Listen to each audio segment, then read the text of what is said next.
Okay, so for the brake disc shield, they actually had blue Loctite, seems like, on here, so we're gonna throw a hint on there. Not much. Oops. Not much, as I put a lot on there. Comment down below what kind of Loctite applier are you? Do you put it on the entire thread? Do you put a little dot? Do you go down the side like this? How do you do it? I'm curious. So everybody seems to have a different method of applying Loctite. I'm not sure which one is more correct or whatever than the others. So we're just going to put them in a little loose because we need to shimmy the shield sometimes to get all the bolts to cooperate. Turn the axle here. Go to the little service hole they've provided. Oh, beautiful, beautiful, beautiful. There's one more on the bottom, which I cannot see. All right, now that all three are threaded, I'm gonna start tightening them down. So for tightening, I just tighten with the same Allen. Nothing crazy. I don't think the torque spec on this is anything high, because you can snap and you will snap these bolts or round them. Boom. Brake dust shield is on. Now, for the next step, parking shoes. So I ended up buying this tool. It's not a fairly inexpensive tool for mounting these springs. So it's got a groove cut in and a lip here. So what it does is allows the spring to slit in like that. Actually, sorry, wrong direction. It sits in like this so that the spring can be compressed as you're pushing, but the groove in here allows you to turn the hook. Because remember, this hook goes in like this, turns, and it has a shield on the back, and that's actually what holds the shoes in. So pretty neat tool. I don't know why I took that out, but let's get these shoes on. We're gonna springs just shoot off into my face. That would just be real romantic. Oh, my finger's caught. Come on. In you go. Oh, oh wow, that's an interesting location there, buddy. Okay, so this is kind of just arbitrarily chilling. We got to get our springs in to hold this guy in before we put the final spring down. I'm sure there's different ways to do this depending on how you want to install this, but this is the way this worked somewhat the best for me.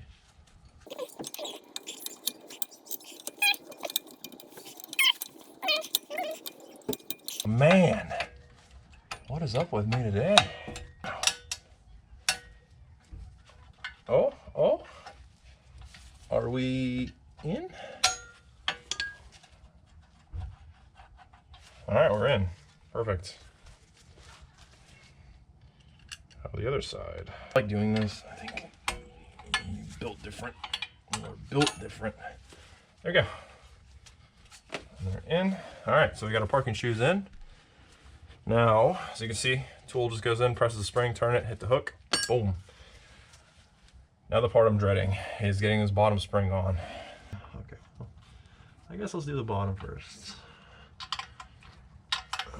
Which of course it doesn't want to go into, because why would it? Okay, so what's happening here is on this other side we have a spring holding. You have to have springs on both sides because the parking shoes expand, they need to be pulled back in. There's a spring right back here. It's really hard to see, but you have to essentially stretch it and put it into the hole there. And doing that is quite the experience, shall I say.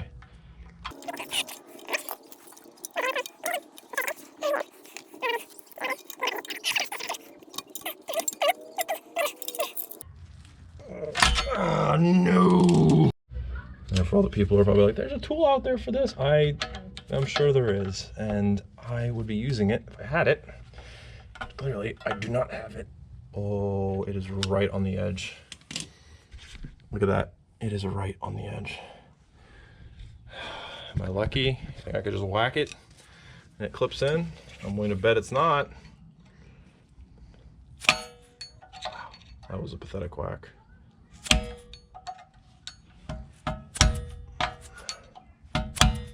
Boom, baby. Okay, so as you can see right there, that spring clamps these two, so when this expands, it brings them back. So it has a hook there and a hook somewhere below there. Got a retaining springs in. This is all clocked, that springs in. That's it. That's the parking shoes. So if you ever need to replace parking shoes, there you go. If you ever need to adjust them, so as this surface material wears down, it might not catch the inside of the drum part of the brake. So you can usually stick a screwdriver through the service hole, clock it to here, and then as you clock this, it'll actually open this up. And that's how you adjust your parking shoes if they're not grabbing enough. This car hasn't had any issues with parking shoes. I'm almost certain it's going to now because I've messed with this and finagled with it, but let's hope it doesn't. So the next part is really just getting our brake rotor on, getting our caliper line tightened up and back on, getting the caliper back on. And I don't think I'm forgetting anything else. I hope I'm not. That should be it. See if I can do this fast enough without losing brake fluid everywhere. Come on. It's coming. It's coming. Oh no. Oh no, I'm not doing well. One side of leaking brake fluid everywhere is it's gonna strip this paint clean off. Okay, so it's a 14 mil. We're just gonna snug it up. Nothing too crazy. Okay, that's fine.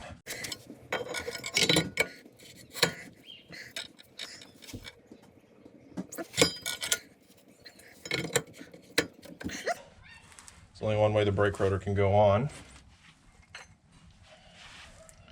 Put a little blue Loctite on the retaining bolt. All right, that goes just snug. Okay. All right, so I got our caliper in.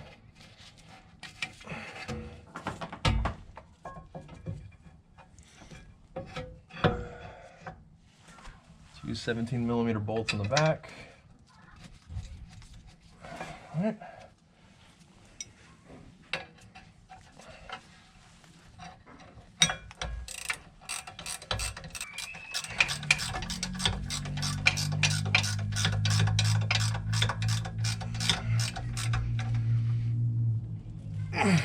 Okay.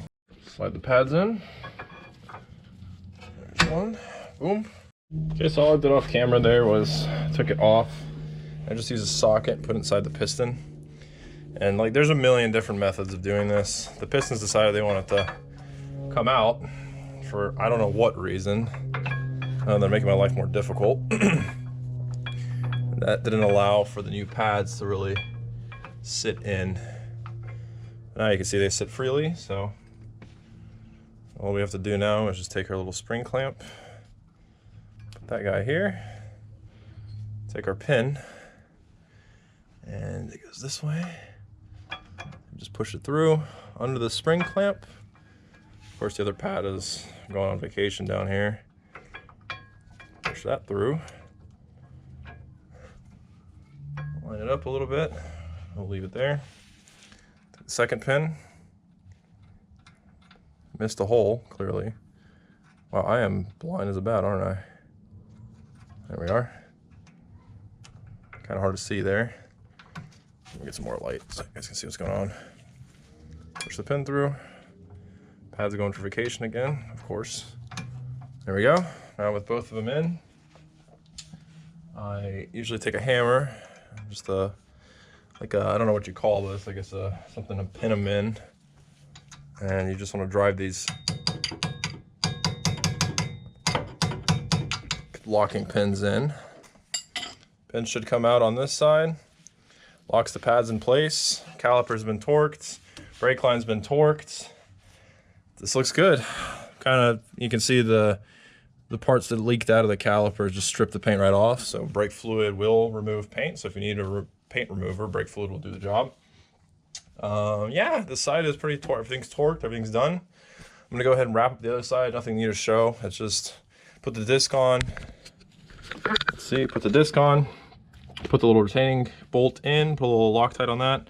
The calipers also have Loctite. Sometimes apply, sometimes they don't. I think it's fine. Either way, with the pads, you might have to compress your caliper pistons back. Again, I just do that with a socket that I put inside the piston. C-clamp, There are also tools for that, all types of different methods. And then you just slide the pads in, make sure your spring is underneath the pins, drive the pins in, and you're done. That's it. So I think the paint looks good too. It's a lot better than the rusty, crusty it was before. So everything's done on this side. I'm gonna go wrap up the other side and then we'll get to the bleeding process. Okay, so this moment is always nerve-wracking for any big DIY job. We've got fluid in the reservoir, albeit it's fairly dirty. That's okay though. I'm just gonna start the car, let the pump actuate. So the pump for the SLS system will kick on pretty soon. And then once it pressurizes, then we can check and just make sure there's no leaks. If there's no leaks, then we'll go ahead and build the flushing system on the front, and then we'll start flushing and working the rear and bleeding it. So I don't know, I'm kind of nervous. I'm just nervous because I really don't want any of these joints to leak, you know? So the other thing we got to do is probably, well, not probably, so I'm gonna have to take the wheels off again because I need to bleed the brakes. So the rear brakes, obviously the calipers are full of air.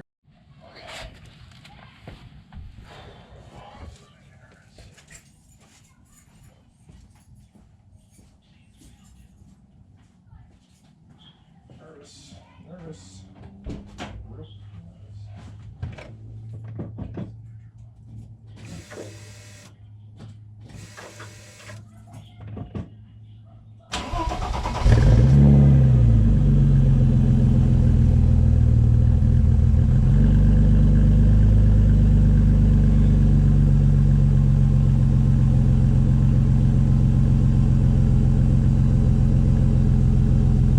Nothing's spraying. I don't know if the SLS is even, pump is even kicking on, but nothing's spraying yet. Uh-oh. Uh-oh. Got a little dribble here, but that might just be the penetrating oil from earlier. So, you hear the fuel pump working. Okay. I don't see any leaks. Just don't know if the SLS is actuating. Okay, so one good sign, I was bouncing on the rear. Our fluid level has dropped. That's good. Kind of hard to see, but you can see a little bit of bubbles in there. They're circulating around, so the fluid's moving. It's dirty, but it's moving. So that means the pump is definitely circulating. The rear is definitely gotten a lot firmer, so there's a lot of air in the system, obviously, but I don't see any spraying leaks, which is the most important part. So I'm gonna shut this thing off and open up that fan over there. So his exhaust is just circulating air, carbon monoxide in there. It's awful, but yeah, we have that little dribble over there on the fitting, but I think that's just the penetrating oil because I sprayed that. So you know, it's such a high pressure system, I would assume it would be spraying out. But I'm gonna double check that fitting. I'm gonna dry it off, see if it drops again. If it does dribble, then we probably have a leak on this side, which is okay because it's just on that flare nut, which we can tighten. Well, that's not that bad. Just running, it hasn't run in a while. It's been sitting here. So, all right, let me air out the garage and then double check everything for leaks, and dare I say we might be okay. Okay, so it's a new day, and ended up not filming the last portion of what happened on the wagon, but not a lot was missed. Hit a bit of a snag, kind of a big snag. So it got dark pretty fast. I was planning on filming the brake bleeding procedure, which is pretty straightforward. It's not anything different car to car. Granted, the exception is some modern cars do require some actuation from ABS modules, but this is clearly not a modern car, so pretty straightforward. I do have a power bleeder and compressed air, so this helps a bit because it can help get the air bubbles out, and you also don't need an assistant when using this, so that's pretty nice. But the snag started here. So these are the old bleeder screws, and I think this one demos it even better. We take a look at this one here. The camera will focus. Yes? Yeah, there we go. Point being, this is completely rounded. So I went to go bleed the brakes, and lo and behold, the bleeders were completely rounded. So I was a bit stuck there. I didn't know what to do because the thing is, when it's rounded like that, you know, you can use a vice grip to get the bleeder screw loose, but how are you going to tighten it? You know, ideally you don't want to use a vice grip. So I already knew it was going to be a bit of a problem trying to find bleeder screws for this car. It's going to be, you know, any European car generally you're not going to have at O'Reilly or anything.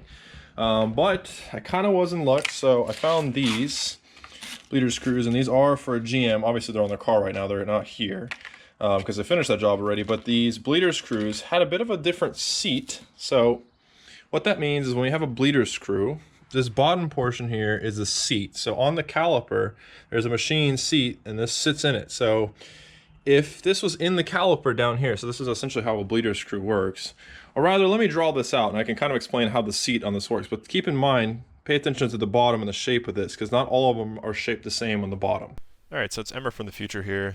Pretty much I originally had drawn this by hand in the video that you're now watching, but I wasn't happy with how the quality came out, so I just went ahead and hand drew this electronically because I think I can demonstrate this concept in much better quality this way. So let me just walk you really quickly through what you're looking at here. It's not the best drawing in the world, I'm not an artist, but I did try my best here. So in this illegible handwriting here, this is effectively our brake caliper. Here is the brake fluid in yellow here. Here is our brake bleeder screw. Now let me walk you through the brake bleeder screw really quickly. I'll pull this up so I can kind of just walk you through the shape if you're not familiar with what it's supposed to look like. So right here below this gray line and this flat edge here, this bottom portion is what I was trying to stress in the video of the importance of this bottom part. But we'll get to that in a second and why that's important. This right here is the threads, this right here is a relief hole for the fluid to go through. This is the hexagonal part. Usually they're all hex, 7, 8, 9 mil, or even 10 mil if it's large enough for brake bleeders, though the most common I usually run into are 9 mils, and the exit hole on the top. So getting back to this portion right here, I want to show you two images of two different brake bleeders just so you can understand what we're getting at here. So here is the first type of brake bleeder. You can see it has a cone edge and a very small flat spot here. There's a relief hole for the fluid to go through. Here are the threads, here's the hex, and here's that exit. Here's the second type of brake bleeder, which is a little more common on the wagon. At least this one's similar to the wagon. It has a much larger flat space here, a smaller tapered edge in terms of length. It's less pointy in informal terms, but it still has the same format, right, or the same structure. It's going to have your hex, it's going to have the threads, and it's going to have that relief hole. So one more time, you can see this has a much more tapered edge. It's much sharper in a sense, and a smaller flat spot here. And this one has a less of a tapered or length. It's less sharp. Now what happens if you get the wrong type of brake bleeder? So let's just say that you were sure you got the correct thread pitch, the correct length. However, this bottom section here is not correct. So let's just imagine, I'm not going to redraw this, but let's just imagine this was one of the sharper type of brake bleeder screws, not the more less conical and flat bottomed. And let's just say you threaded this in all the way. If this is smaller than this hole, imagine that this is threaded all the way and it cannot close this hole. No matter how much you tighten it, it's going to leak. So what's going to happen is the same thing. Either it's going to leak because either it's going to leak through all the way, and you'll notice that it's going to bleed out the bleeder, or it's going to get close enough to the point where it's going to leak past, but not make it through this hole, but essentially it's just going to leak past very slowly, pull its way in here, and it's going to make its way through these threads. Now it's very important to note that these threads do not seal the brake bleeder. These threads are not sealable. They don't have any they're not machined to a tolerance that is able to withstand the type of pressure. And even if they do seal to a certain degree, it's not safe. These threads, if they corrode and rust over time, which they're known to do, it will open pockets and it will leak. So it is very important that you do get the correct type of brake bleeder, and just pay attention to this bottom portion here and just make sure that it matches. So again, this bottom portion right here, make sure that that matches the ones that either came out of the car or they're original, or you could always go to the dealer and ask what the specs are. I don't know if they'll give it to you, but you can find it maybe on a forum or something. Just be careful that this bottom part, which goes into the seat of the caliper, is correct. So I hope that was informative on how a brake bleeder works. They're not too complex. It's really not rocket science. They work in a really simple manner. We can maybe get into the explaining how calipers and other things work in the same manner. If you guys found this helpful, drop a comment down below, let me know. I'd be happy to invest a little more time into drawing, more technical drawings. I put that in quotations because there are people who actually draw much better technical drawings than me. But if you like this kind of content, let me know. I will keep producing it depending on what it is that we're trying to demonstrate. So let's just jump right back. Okay, so here's our brake fluid reservoir. I have no idea if this is going to help, but tried shining a light to help show the difference. Might be better without the light, maybe like this. So this reservoir actually splits into two pieces. So the bigger portion here in the front, so there's actually a divider right here. I don't know if you can see this bubble. There's a tiny bubble here, and that's the rear reservoir. This is the front part of the reservoir. The reason it's divided in two is, let's say you have a brake line rupture in the rear or the front, this fluid will leak out. So let's say my rear brakes were to leak on the new bleeders. This fluid would eventually just leak out as I'm trying to brake, and I would lose my rear brakes because there would be no more fluid in here. So you can't compress hydraulic fluid that doesn't exist, right? But my front brakes wouldn't lose their fluid. So the problem is when you have a single chamber controlling all four brakes is if you have a leak in one corner, the reservoir will leak down and you'll lose fluid. You won't have any pressure, fluid pressure, hydraulic pressure to any of the brakes. You lose all your brakes. But if this system, you only lose 2 or 50% of your brakes in this case, which is still better than losing 100%. So you can still stop in an emergency condition. Now the trick is, and I actually had to deal with this when I was bleeding this, I couldn't get the rear brakes to bleed. And I was like, what is going on? This is way back. There is actually a tiny hole. I don't know if you can see it right there. So when you're bleeding your rear brakes, keep in mind you need to fill this up almost all the way to the top, and it's going to go back down, and you're like, where's it going? It's actually going inside that tiny hole, and that's what fills the rear reservoir. So just be careful if you're bleeding your brakes and you're wondering why your rear brakes aren't bleeding. That's probably why. You're going to come look at this and say, hey, my reservoir, which is this big one here, it looks full. We're good. Well, there's still a separate rear reservoir that needs to be filled.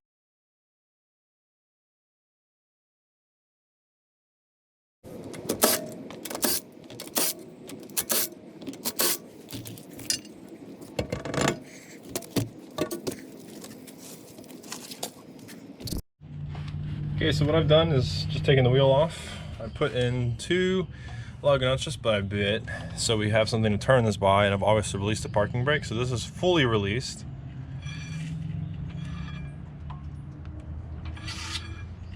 There it is. There it is again.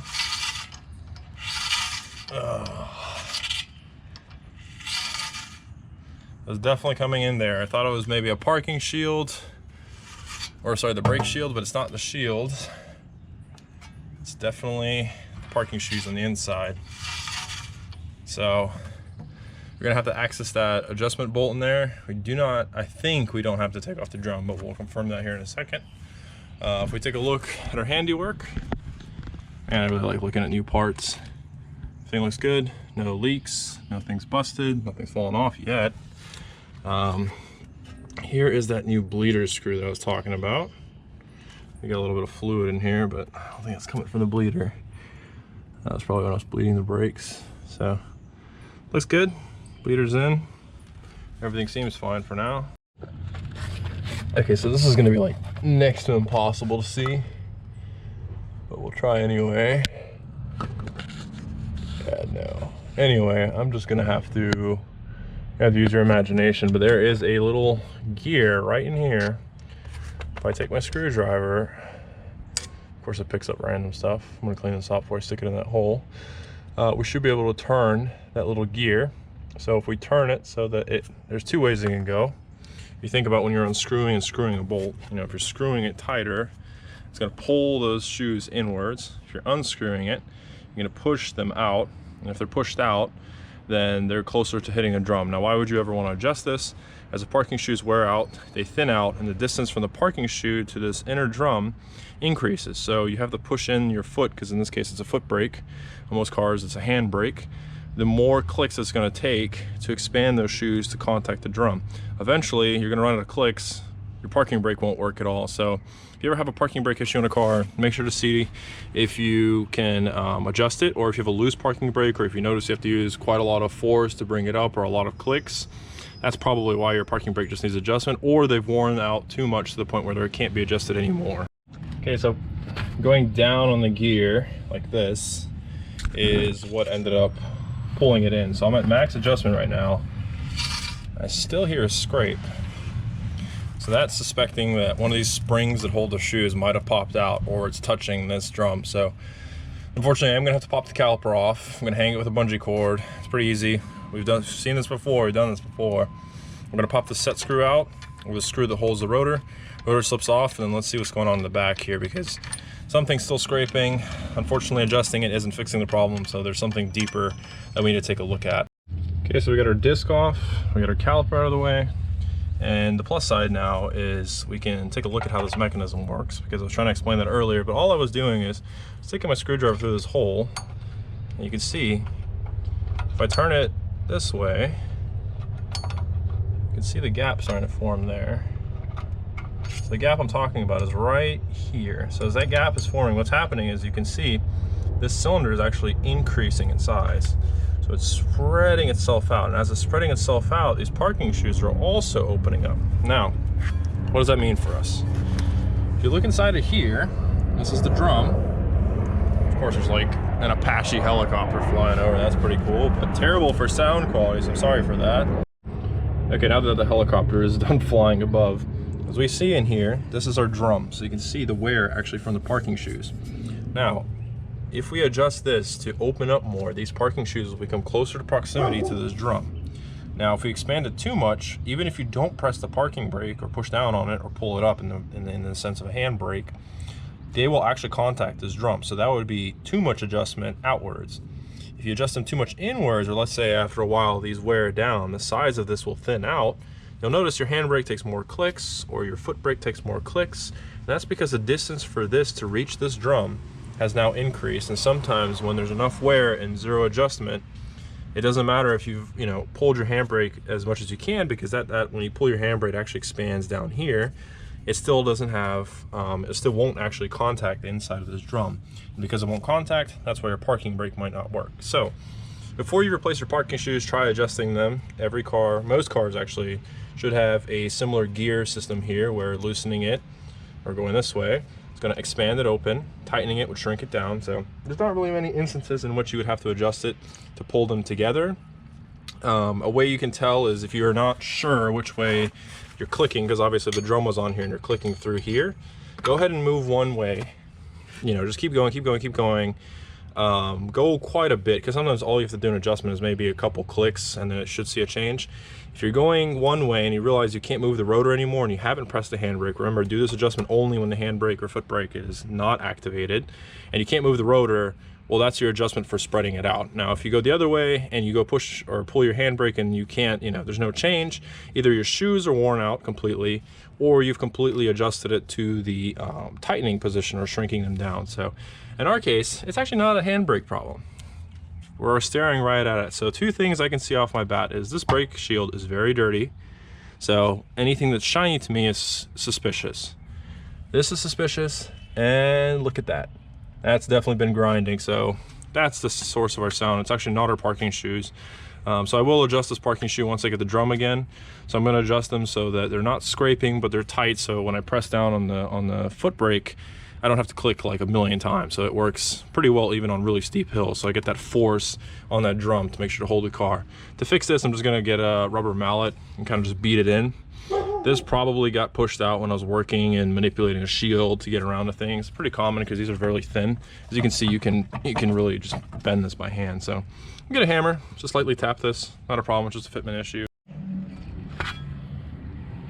Go ahead and give her a good old love tap.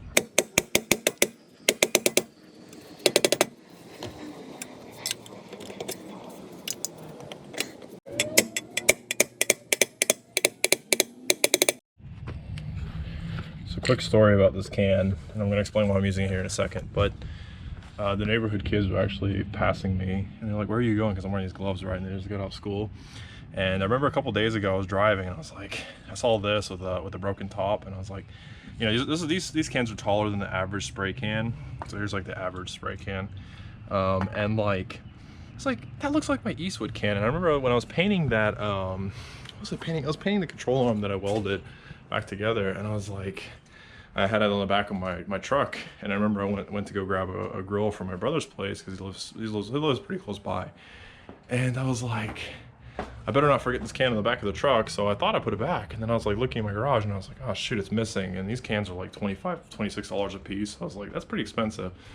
So lo and behold, I go up to the intersection before the neighborhood, and I take a look, and there it is. It's just sitting by a stop sign. There's this old lady who sees me like crossing the street, and she's like looking at me, and I like point to the can, and I'm just like, and she's like, and starts laughing. I was like, yeah, I know.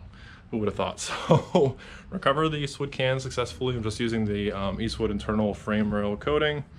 Here's the can. So Eastwood, shout out to you guys. You can fall off a truck and apparently not blow into a million pieces. So I guess that's a weird durability test, but it works. But the only reason I got it is because I'm going to touch up that spot here that's exposed metal, because I don't want it to rust, even though I don't think it'd be that big of an issue. So I'm just going to touch it up really quickly and then go ahead and assemble everything again. Just like that. It's now protected from rusting, so there we go. Okay, so after clearancing, got the wheel tightened. That what we're hearing there is the pads on the caliper, which is normally here. They're not dragging or anything. Try the other side. There we go.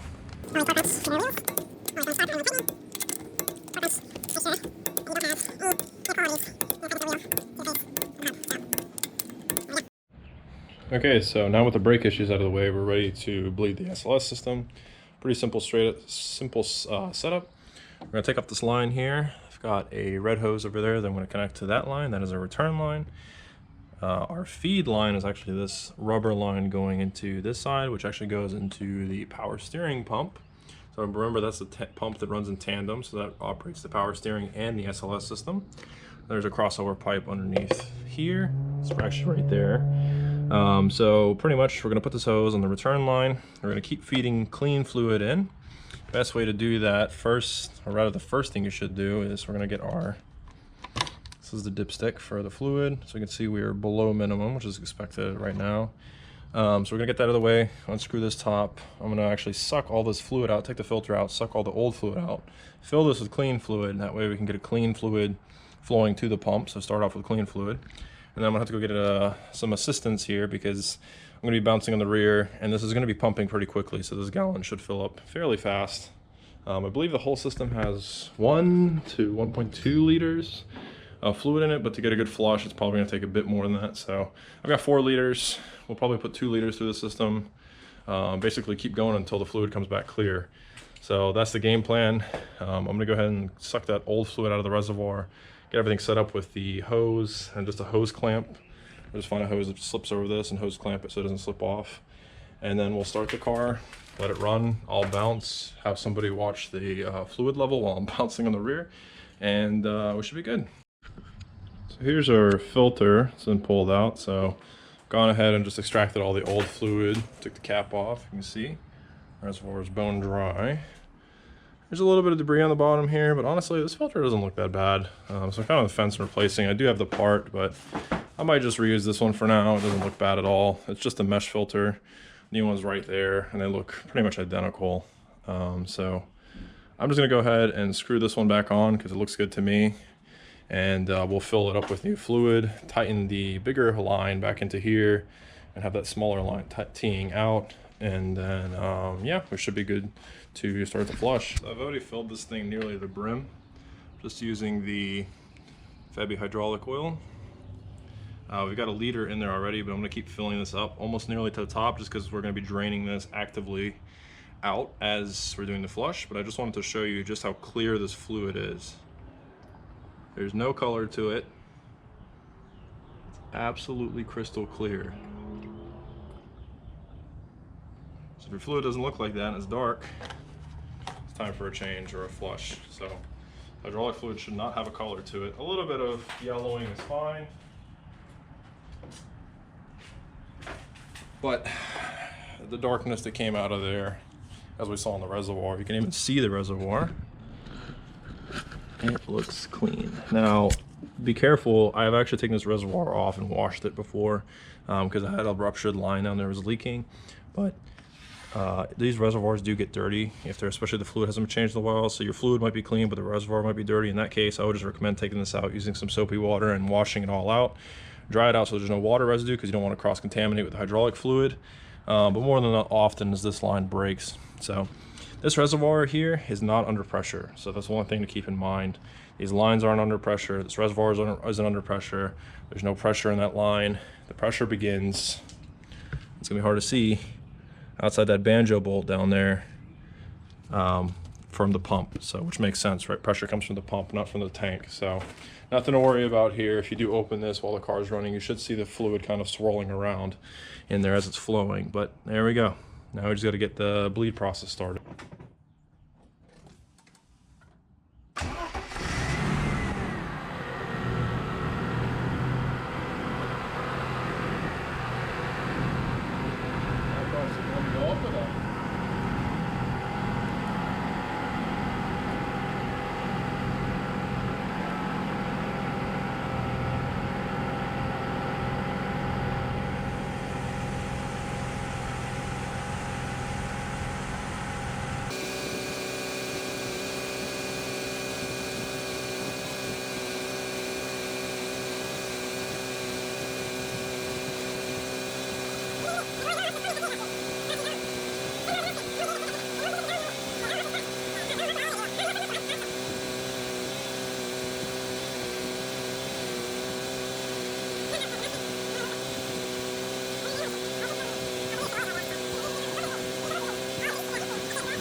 Okay, so fluid's still coming out, but that's the return. And look at that, it's pretty clean, so perfectly clear is what we want.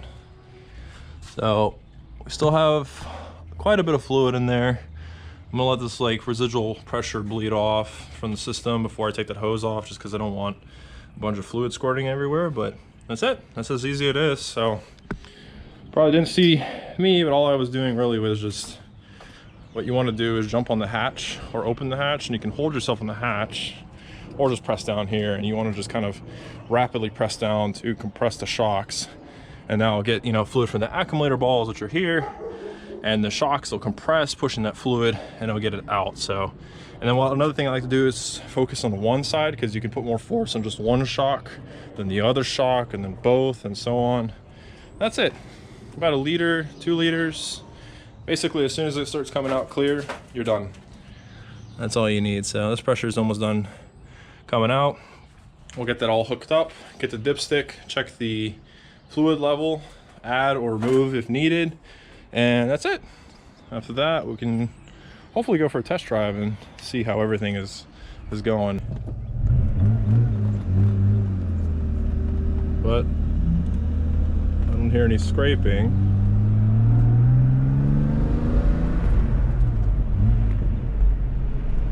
That's good.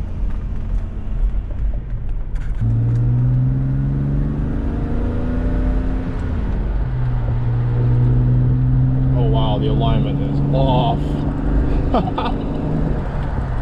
Okay, yeah, I mean, I'm not gonna drive too far because I don't want to eat up the tires.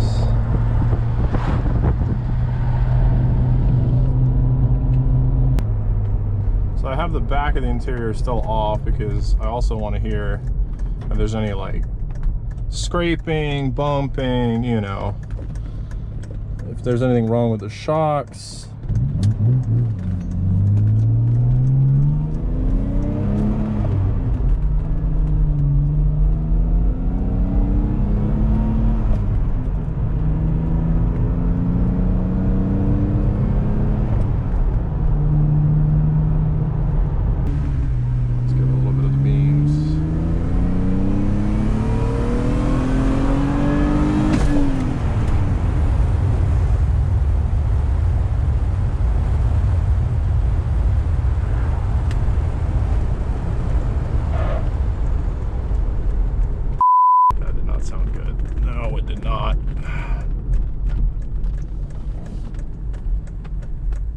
Just cut off.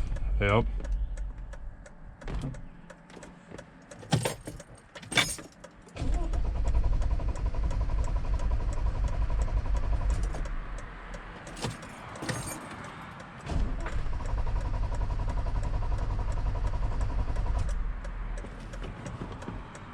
I have no idea what just happened.